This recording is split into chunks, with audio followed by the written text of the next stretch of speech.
السلام علیکم ورحمۃ اللہ وبرکاتہ۔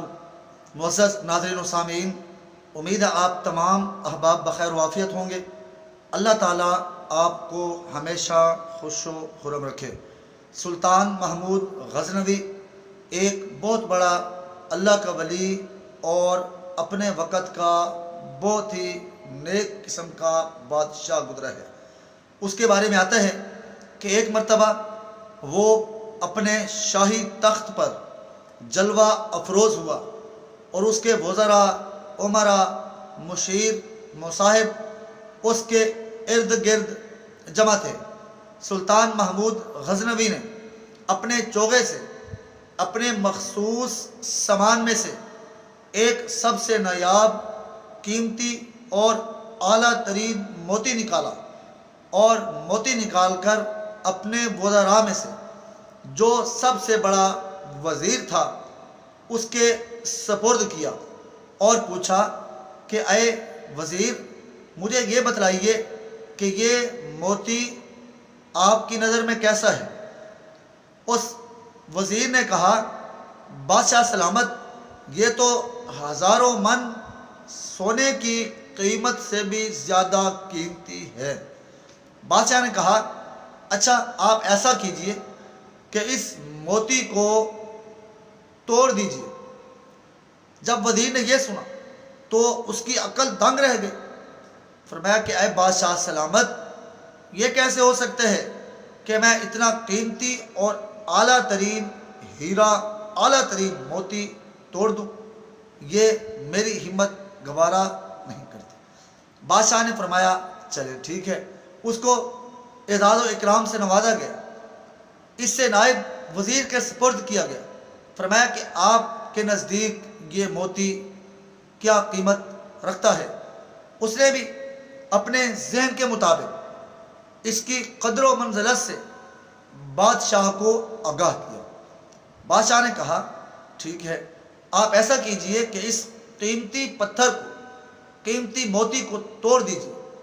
اس نے بھی توڑنے سے انکار کر دیا۔ اب تیسرے وزیر کے پاس جب یہ موتی پہنچا تو اس نے کہا، بادشاہ سلامت، میں تو اس کو توڑنے تک کا تصور ہی نہیں کر سکتا۔ بادشاہ نے کہا چلیں ٹھیک ہے، بہت اچھی بات ہے۔ ان سب کو اعزاز و اکرام سے نوازا گیا۔ کافی سارے لوگوں کو وہ سلطان محمود غزنوی کی طرف سے وہ موتی پیش کیا گیا، اس کی قدر و منزلت، پھر اس کو توڑنے کا حکم صادر کیا گیا، لیکن سب نے توڑنے سے انکار کیا۔ اسی اسنا میں سلطان محمود کا ایک خاص وزیر، خاص غلام، خدمت گزار ایاس وہاں پر موجود تھے۔ ان کو یہ موتی سپرد کیا گیا۔ بادشاہ کے سامنے اس کی قیمت پوچھی گئی، قیمت بتائی۔ بادشاہ نے کہا، اے ایاز، اس موتی کو توڑ دیجئے۔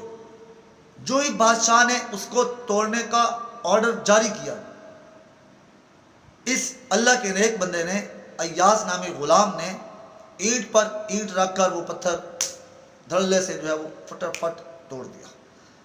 بادشاہ بڑا خوش ہوا اور دوسرے جو اس کے وزراء اور مشیر حضرات تھے ان کی عقلیں دنگ رہ گئی کہ اس ایاز کی اب خیر نہیں کہ اس نے بادشاہ کی حکم عدولی کرتے ہوئے اتنا قیمتی ترین پتھر توڑ ڈالا۔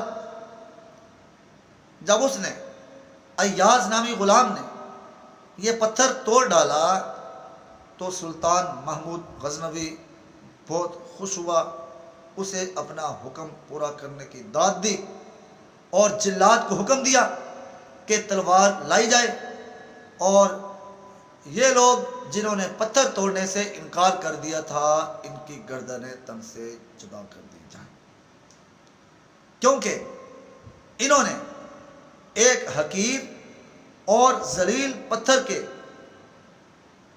ہوتے ہوئے بادشاہ کے اعلیٰ ترین حکم سے روگردانی کی تھی۔ ان کا حق یہ بنتا تھا کہ جب بادشاہ نے ان کو موتی توڑنے کا آرڈر جاری کیا تھا تو یہ بلا چور و چرا اس کو توڑ ڈالتے، کیونکہ قاعدہ ہے کہ الامر فوق الادب، حکم ادب سے زیادہ اہمیت کا حامل ہوتا ہے۔ اب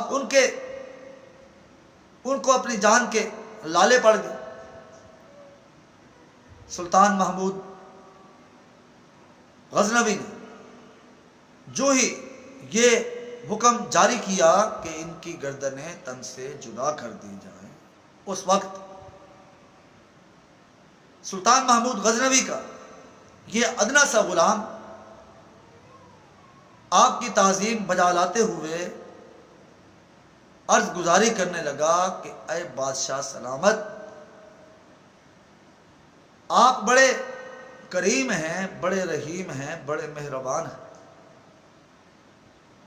اگر آپ ان کی گردنیں تن سے جدا کروا دیں گے تو آپ کروا سکتے ہیں، لیکن اگر آپ ان کو معافی نامہ جاری کر دیں گے، چونکہ ان کو ندامت ہو چکی ہے، تو آئندہ کے لیے یہ ایسی غلطی کرنے سے باز رہیں گے۔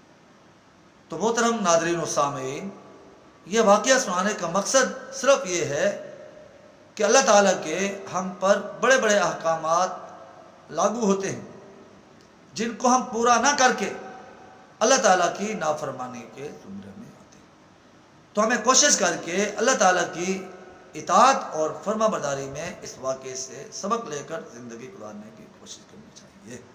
لہذا خود بھی یہ واقعہ اپنی سماعتوں کی نظر کیجئے، دوست احباب کو بھی ضرور شیئر کیجئے گا۔ والسلام علیکم ورحمۃ اللہ۔